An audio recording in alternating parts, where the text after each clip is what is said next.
안녕하십니까?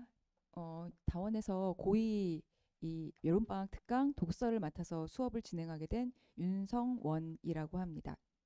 자, 오늘은 일단 방학 특강에 제가 왜 독서 과목을 선택을 했는지, 그리고 독서가 2학년 이 시점 여름방학 때 왜 필요한 수업인지, 그리고 제가 어떤 방향으로 아이들에게 독서 수업에 도움을 줄 수 있는지, 이렇게 세 가지 부분을 좀 집중적으로 설명을 드리려고 합니다. 일단은 아이들이 지금 어렵다고 보통 이제 모의고사나 아니면 이런 시험을 준비할 때 가장 고민이 되는 부분은 대부분 문학이라는 이야기들을 많이 할 겁니다. 특히 문학 중에서도 고전 문학 같은 것을 많이 염려를 하죠, 아이들이. 그런데 제가 극단적으로 말씀을 드리면 문학은 못할 수가 없는 부분입니다. 냉정하게. 왜냐하면 지금 난이도가 예전보다 이제 문학의 난이도가 많이 올라갔다고 이제 많이 보시기도 하고, 그리고 그런 평가도 많이 있습니다만, 그럼에도 불구하고 독서에서 항상 최상위권 친구들이 각자 가장 걱정하고, 그리고 오답이 가장 빈도 높게 나오는 부분은 언제나 독서입니다. 그래서 보통 어머님들께서 많이 하시는 질문을 위주로 제가 간단하게 답을 구성을 해봤습니다. 첫 번째는 왜 지금 고전 문학이 아닌 독서냐? 고전은 요번에 6평을 보셔도 알 수 있겠지만 대체적으로 연계율이 3학년 수특하고 많이 좀 높은 편입니다. 그리고 요번에 나왔던 고전 시가 같은 경우는 연계가 되었지만 그 연계된 부분이 물론 지문에 실려 있는 부분은 아니었습니다. 근데 지문에 실려 있지 않은 부분들은 대부분 다 현대어 번역을 해서 출제의 대상이 됩니다. 그래서 아이들이 고전 시가 해석이 안 돼서 시험을 못 봤다, 어려웠다, 이런 이야기를 하는 경우는 없습니다. 지금 2학년 같은 경우는 아직은 모의고사나 다양한 지문을 접해볼 기회가 없었기 때문에, 극단적으로 이야기하면 무식하기 때문에라고 제가 얘기를 하는데, 아직 공부를 많이 하지 않은 겁니다. 그래서 다양한 지문을 계속해서 보다 보면 고전은 현대보다도 훨씬 쉽게 아이들이 실력을 쌓아갈 수 있는 부분입니다. 그러면 지금 이 시점에 제가 가장 걱정이 되는 부분은 뭐냐?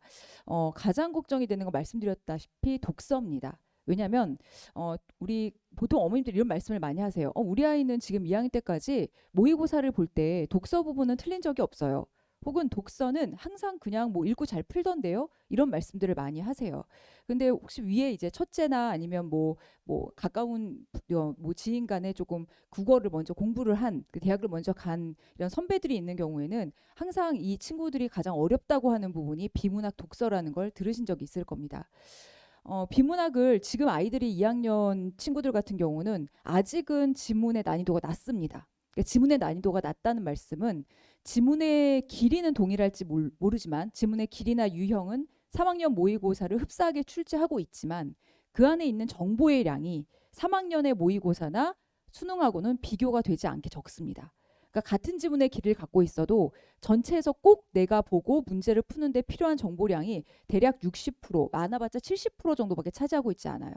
그럼 이제 어떻게 되느냐? 아이들이 지문을 왔다 갔다 하면서 문제 한번 눈으로 찍고 지문 찍고 문제 찍고 지문 찍고 이렇게 왔다 갔다 하면서도 충분히 답을 찾아낼 수가 있다는 겁니다. 근데 문제는 그렇게 되면 그거는 독해가 아닙니다. 그래서 이런 친구들이 3학년이 올라갔을 때, 3학년이 되었을 때 그때부터 갑자기 점수가 떨어지기 시작합니다. 근데 본인들은 어디에서 어떤 부분 때문에 떨어졌는지 잘 몰라요. 시간이 그냥 부족하다는 얘기를 슬슬 하기 시작하죠. 지금부터 시간이 부족한 친구들도 있을 수 있습니다. 근데 그 이유는 뭐냐면 전부 글을 왔다 갔다 반복해서 읽으면서 확인해야 되기 때문에 시간 소모가 높기 때문에 그래요. 그럼 어떻게 해야 되느냐? 일단은 정확한 독해 방법을 알아야 됩니다. 그러니까 독해라는 것이 아이들은 그냥 내가 문제에서 필요한 정보를 찾으면 되는 거지라고 생각하지만, 정확한 독해는 글의 맥락을 완벽하게 이해하고 그 다음에 문제에 접근하는 겁니다. 그래서 문제를 먼저 읽으라고 하던데요. 이런 말씀도 많이 들어보셨을 거예요. 근데 문제를 먼저 읽으라고 하는 것은 문제가 중요하다라는 말보다는 문제에서 지문에서 내가 어떤 정보를 중심으로 읽어야 되는지를 알 수 있도록 하기 위한 거예요. 그러니까 결국은 어떤 문제도 지문만 정확하게 파악하면 틀릴 문제는 없다는 거죠. 저 수능을 보통 이렇게 생각을 하세요. 수능의 난이도가 높다, 난이도가 낮다, 이거의 차이가 뭘까? 그러면 가장 제가 봤을 때 난이도가 높다, 낮다의 차이는 시간이 얼마나 부족하냐, 이 문제인 것 같아요. 그래서 저는 글의 맥락을 읽고 각 단락의 내용을 연결해서 글의 흐름을 완벽하게 파악한 후에 문제에 접근하는 방식.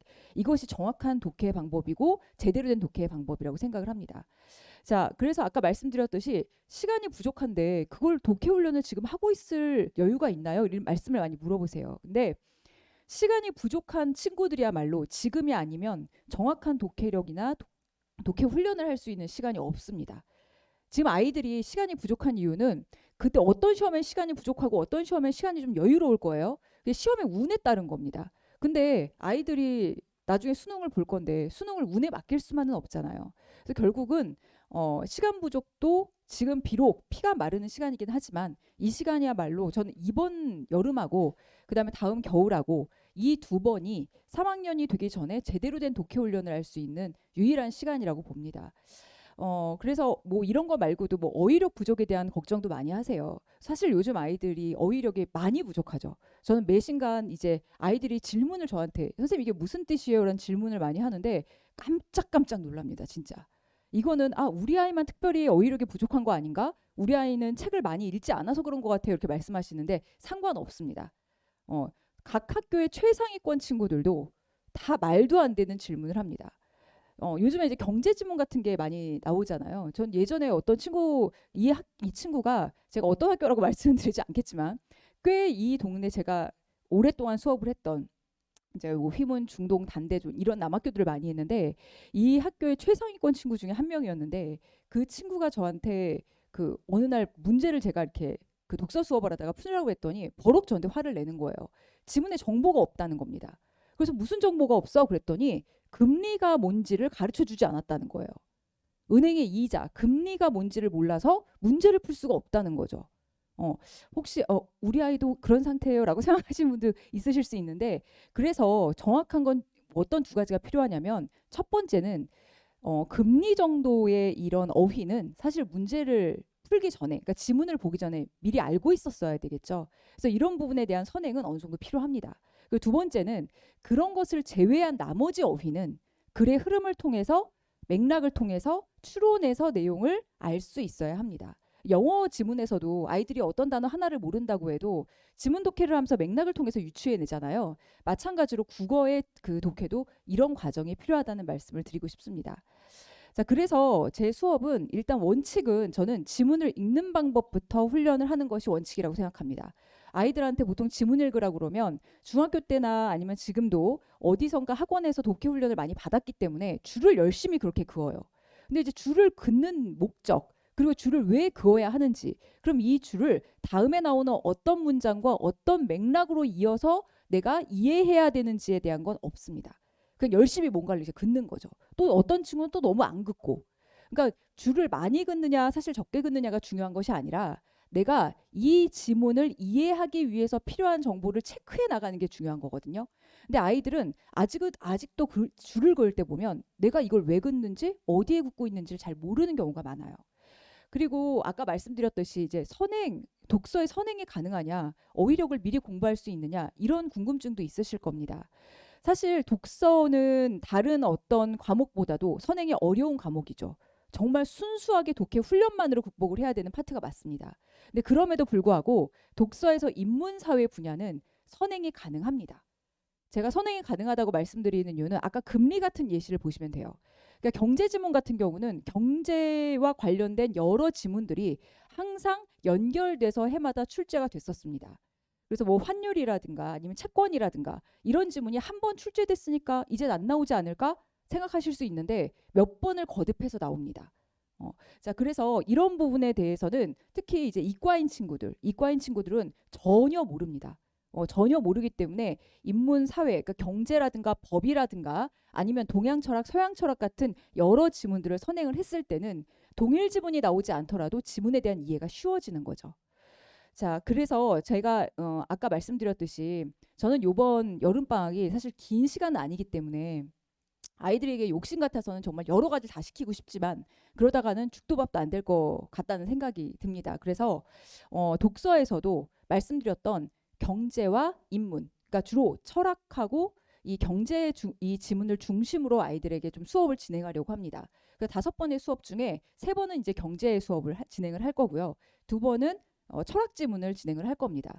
실제로 최고로 난이도가 높았다고 했었던 불수능 같은 경우에는 다 난이도가 최고로 높았던 이 지문들이 경제 지문과 뭐 해겔의 철학 지문이었습니다. 그래서 아이들이 그걸 우리말로 쓰여 있는데 읽고 났는데 고전 지문보다도 무슨 말인지 모르겠다는 이야기를 하더라고요. 그래서 제가 이 학습 자료, 제 자료를 제가 개별적으로 만들어 사용하는데, 그러다 보니까 제 자료에도 뭐 평가원 기출은 당연하고요.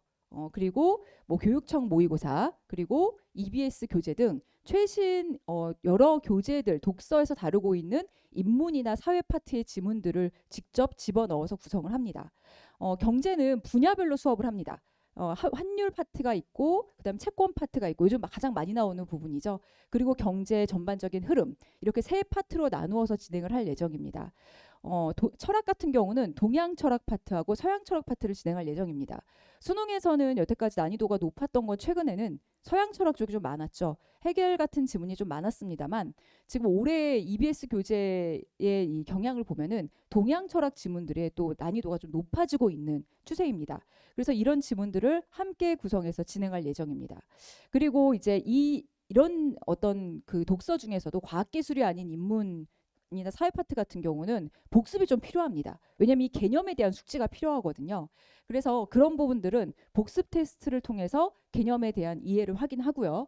그리고 연계 지문이나 모의고사 과제를 통해서 아이들이 집에 가서 다시 한번 학습해 볼 수 있도록 구성을 해놨습니다. 그래서 제가 뭐 교재를 다 실어 놓을 수는 없어서 간단하게 거기 그 드린 자료 안에 한 페이지 정도 제가 일부를 이렇게 집어넣어 놨는데요. 보면 아이들이 좀 어려워하는 개념 같은 경우는 밑에 다 해설이 포함되어 있습니다. 그래서 저랑 수업을 하고 나서도 집에 가서 다시 한번 혼자 읽어보면서 이해하고 복습할 수 있도록.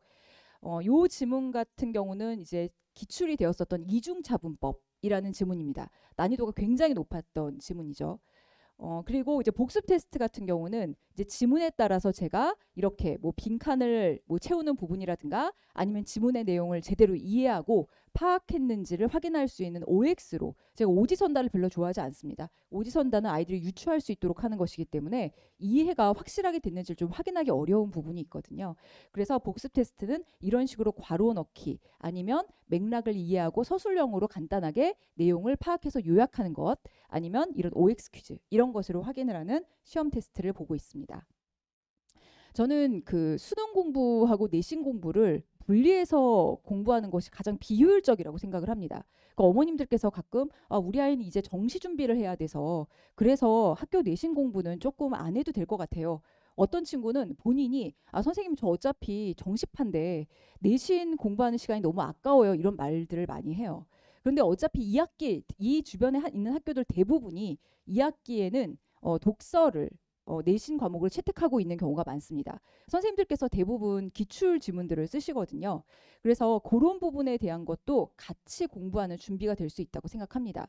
그리고 2학기가 내신이 뭐 독서가 아니라고 하더라도 저는 지금부터 준비해도 사실 늦다고 보거든요. 독해력 훈련은 정확하게 말씀드리면 예비 고1부터는 준비를 해야 됩니다. 그 정도는 해야지 아이들이 독해 속도가 어느 정도 나중에 가면 안정권에 들어갑니다.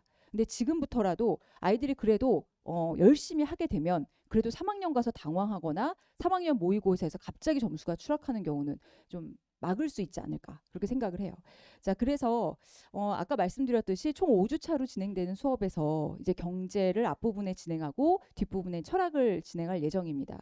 제가 이 아이들을 오래 가르치다 보니까 제 내신도 이제 아무래도 휘문하고 중동 내신도 하고, 그리고 뭐 지금도 3학년들 이제 최상위권 친구들의 이제 수능하고 내신 수업을 다 진행을 하고 있는데요. 이 친구들을 오래 수업을 하다 보니까 결국은 어쩔 수 없는 것 같아요. 독서라는 것이 발목을 잡으면 문학하고 뭐 문법을 아무리 잘해도 점수를 가져갈 수가 없습니다. 올해 6편 같은 경우는 시험의 난이도가 쉬웠지만 시험의 난이도가 어려웠던 시험이든 쉬웠던 시험이든 아마 상위권에 있는 오답률 10위 안에 있는 문제 중 아니면 5위 안에 있는 문제 중에 비문학이 빠진 적은 없었을 겁니다. 항상 독서가 들어가 있어요. 독서가 그냥 들어가 있는 게 아니라 대부분 한 90%는 최상위권 오답률 안에 독서입니다. 그래서 독서 지문이 요즘에는 좀 지문이 옛날보다는 길이가 짧아지던데요. 이러면서 그럼 쉬워지는 거 아닌가요? 이런 이제 말씀을 하시는 분들도 있는데 짧으면 적은 정보로 추론하는 문제들이 많이 출제가 됩니다. 그런 지문이야말로 아이들이 본문에 가서 내가 눈으로 지문의 내용 정보 찾기로 문제를 해결할 수 없거든요. 전체의 글을 첫 번째 단락부터 마지막 단락까지 구성을 짜임새 읽고 이해해서 내용을 완벽하게 이해해야 추론 적용할 수 있는 문제들이에요. 그래서 그런 어떤 어려운 시험 그리고 어려운 지문 이런 것에 대비하기 위해서는 지금부터 독서 공부가 아주 필요하죠.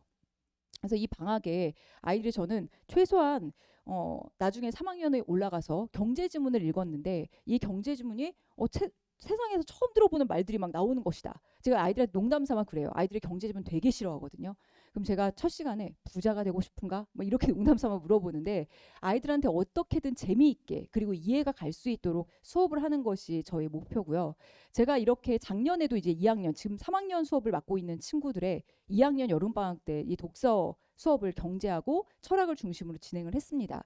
이렇게 진행을 했을 때 아이들이 그 수업이 굉장히 많은 도움이 된다고 고맙게도 이렇게 이야기를 해줬어요. 그래서 아이들한테 도움이 되는 수업을 귀한 시간이니까 알차게 하는 게 목표고요. 물론 이것만 하면 그러면 우리 아이는 다른 모의고사나 아니면 문학 공부 같은 거는 못하는 거 아닌가 이런 염려가 있으실 수 있는데 제가 과제를 내줄 때는 모의고사의 문학을 포함시켜서 같이 과제로 내줄 겁니다.